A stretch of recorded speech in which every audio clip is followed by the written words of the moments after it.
Kamal's kitchen. இன்னைக்கு நம்ம கமல்ஸ் கிச்சனில் தக்காளி குருமா எப்படி செய்கிறதுன்னு பார்க்க போகிறோம்.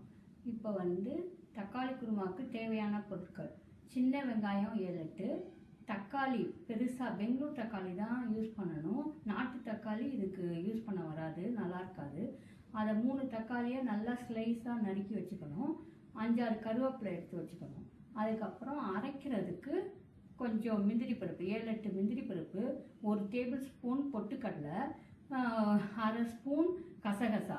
அதை இந்த மாதிரி எடுத்து அரைச்சா இந்த மாதிரி வந்துடும். அதுக்கப்புறம் தாளிக்கிறதுக்கு ஒரு 1/2 ஸ்பூன் மிளகு, அப்புறம் 7 வரமிளகாயை கொஞ்சோண்டு சோம்பு சேர்த்து அரைச்சி வச்சுக்கணும். அதுக்கப்புறம் தேங்காய் 1/2 மூடி எடுத்து முதல் பால் தனியாக, 2வது பால் தனியாக எடுத்து வச்சுக்கணும். எண்ணெய் தாளிக்கிறதுக்கு தேவையான அளவு வச்சுக்கணும், 1 குழிக்கரண்டி அளவு தேவைப்படும். லாஸ்டில் நெய் 1 ஸ்பூன் போடணும், அவ்வளோதான். அடுப்பை மூட்டி இருப்பு சட்டியை வச்சு எண்ணெய் 1 குழிக்கரண்டி அளவு ஊற்றுங்க. எண்ணெய் காயட்டும். எண்ணெய் காஞ்சிருச்சு. இப்போ மிளகை போடுங்க.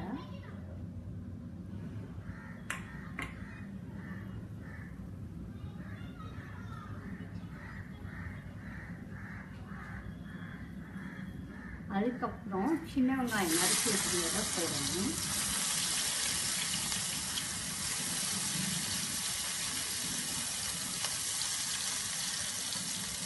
கருவேப்பிலையும் போட்டணும்.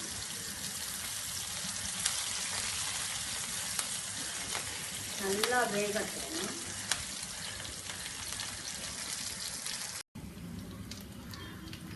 வெங்காயம் வெந்ததும் தக்காளியை போடணும்.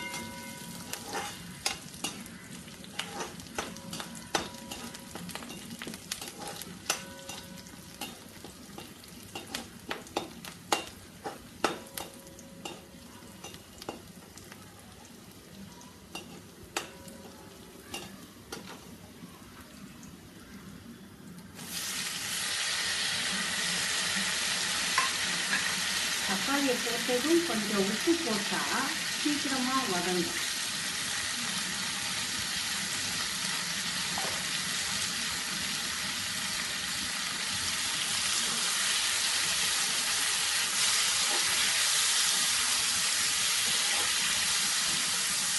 நல்லா வதங்கட்டும். இப்போ நல்லா வதங்கிடுச்சு. இப்போ நம்ம அரைச்ச மசாலாவை போட்டுக்கலாம். இது நல்லா பச்சை வாசம் போக நல்லா வதக்கணும்.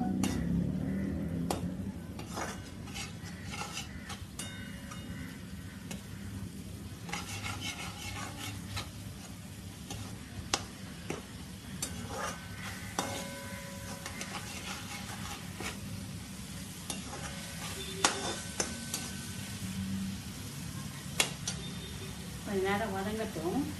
அதுக்கப்புறம் இந்த அரைச்ச முந்திரி பருப்பு அந்த இதெல்லாம் அடுத்தது அதை ஊற்றணும்.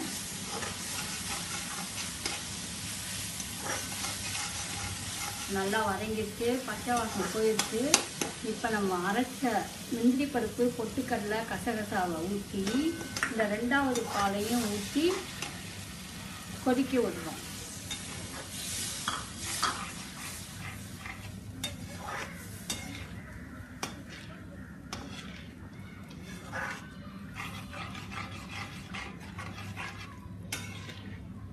இது நல்லா கொதித்து வேக வச்சு முதல் பாலை ஊற்றி இறக்க வேண்டியதுதான்.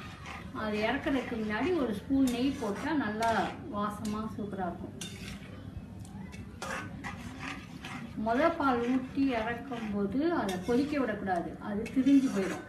அதுக்காக தான் 2 பாலையும் தனித்தனியாக நம்ம எடுத்து வச்சுருக்கோம். இப்போ 2வது பாலை ஊற்றி வேக விடுறோம். அது வெந்ததுக்கப்புறம் முதல் பாலை ஊற்றி நெய்யை ஊற்றி இறக்கிடுவோம்.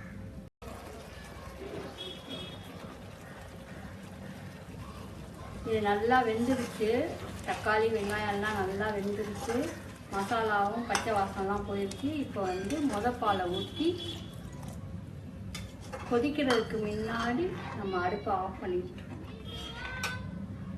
ஒரு ஸ்பூன் நெய்யும் விட்டுருங்க.